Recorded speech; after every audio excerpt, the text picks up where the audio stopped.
আসসালামু আলাইকুম ভিউয়ার্স, আমার কাছে একটি স্যামসং Z30 মোবাইল আসছে। এই ফোনটির ডিসপ্লে ভালো আছে, কিন্তু হাত থেকে পড়ে গিয়ে আপনার উপরে যে ওসিএ গ্লাসটি আছে এই গ্লাসটি ভেঙে গেছে।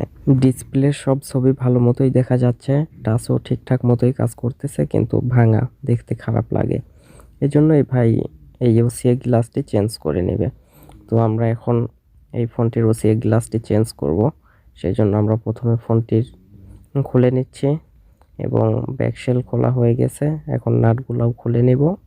নাটগুলা খোলা হয়ে গেলে এরপরে আমরা এই ফোনটির ব্যাটারিটি রিমুভ করে নিব। তো এই ব্যাটারিতে অনেক আঠা দেয়া থাকে, আমরা আস্তে আস্তে ব্যাটারিটি খুলে নিব এবং এখানে থিনার ইউজ করব। থিনার ইউজ করলে ব্যাটারির আঠাটা নরম হয়ে যায়, তারপরে ব্যাটারিটি সহজে বের হয়ে আসবে। না হলে ব্যাটারিটি বের করতে অনেক কষ্ট হয়, এজন্য আমরা থিনার দিয়ে নিব। তো দেখুন আমাদের ব্যাটারিটি কিন্তু বের হয়ে আসছে। এখন এই উপরের পেপারটিও উঠিয়ে নিব, ব্যাটারির নিচে যে পেপার থাকে। তারপরে রিমোটটি বের করব। বের করা হয়ে গেলে আমরা থিনার দেব। থিনার দিয়ে আস্তে আস্তে টাচটি বের করে নিয়ে আসব। টাচ ডিসপ্লে দুটাই একসাথে, যেহেতু এটা দুটো একসাথেই বের হয়ে আসবে।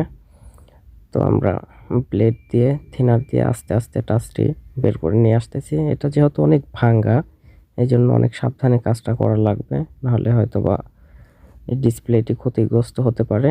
এজন্য একটু সময় নিয়ে হলেও কাজটা আস্তে আস্তে করতে হবে। তো আমাদের ডিসপ্লেটি খোলা শেষ। এখন আমরা ডিসপ্লেটি পরীক্ষা করে নিব, চেক করে নিব যে আসলে কোনো ক্ষতিগ্রস্ত হয়েছে কিনা। না, আমাদের ডিসপ্লেটি কোনো ক্ষতিগ্রস্ত হয় নাই। দেখুন একদম ফ্রেশ আছে। আর ডিসপ্লের ভেতরে যে কালো দাগটি ছিল এটি আগে থেকেই ছিল, ওই যে সময় পরে ভেঙে গেছে ওই সময়ই ছিল।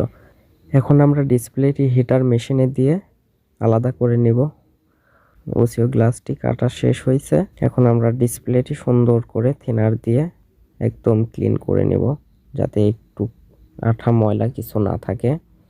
একদম সুন্দর করে ফ্রেশ করে তারপরে আমরা ওসিওটি করব। ডিসপ্লেটি ক্লিন করা শেষ।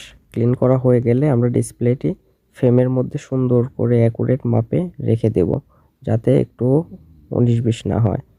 অ্যাকুরেট মাপে ডিসপ্লেটি রেখে দেওয়ার পরে আমরা ওসিএ গ্লাসটি ডিসপ্লের উপরে আস্তে করে রেখে দিলে এটি আঠা লেগে যাবে। তারপরে আমরা ডিসপ্লেটিকে ওসিএ মেশিনের মধ্যে দিয়ে দিব। ওসিএ হয়ে গেলে ডিসপ্লেটি বের করব। 5-6 মিনিট রাখলেই সুন্দর করে হয়ে যায় ওসিওটি। এখন আমরা ফ্রেমের চারিদিক দিয়ে আঠা দিয়ে নেব এবং ফ্রেমটি সুন্দর করে পরিষ্কার করতে হবে, যাতে পুরাতন আঠাগুলো না থাকে। পুরাতন আঠা থাকলে তার উপরে নতুন আঠা দিলে পরবর্তীতে দেখা যায় যে ডিসপ্লেটি আবার খুলে যায়। এই জন্য সুন্দর করে পরিষ্কার করে নিব আগের পুরাতন আঠাটি। এবং নাটগুলা সব দেখে দেখে লাগাবো, কারণ এই নাটগুলা কিন্তু ছোট বড় হয়। ছোটোর জায়গায় বড় নাট দিলে দেখা যায় যে ওই দিক দিয়ে আপনার ডিসপ্লেতে চাপ লেগে ডিসপ্লে নষ্ট হয়ে যায়। এই জন্য নাটগুলো আমরা খোলার সময় দেখে দেখে খুলবো, যে কোথায় ছোট নাট ছিল এবং কোথায় বড় নাট ছিল, না হলে কিন্তু অ্যাক্সিডেন্ট হতে পারে। এখন আমরা ফোনটি ফাইনাল চেক করব যে আসলে সবকিছু ঠিক আছে কিনা। পাসওয়ার্ড দিয়ে ফোনটি খুলে নিচ্ছি। এখন দেখুন এই ফোনটি কিন্তু একদম ফ্রেশ, নতুনের মতো এখন চলবে, আগের মতো হয়ে গেল। আর দেখুন ডিসপ্লেতে যে কালো দাগগুলো ছিল এগুলোও কিন্তু ওসিএ মেশিনে দেওয়ার পরে চলে গেছে। ভিউয়ার্স, আমার এই ভিডিওটি যদি ভালো লাগে তাহলে অবশ্যই একটি লাইক করবেন, কমেন্ট করবেন এবং চ্যানেলটি সাবস্ক্রাইব করবেন, এবং ফেসবুক থেকে দেখলে পেজটি ফলো করবেন।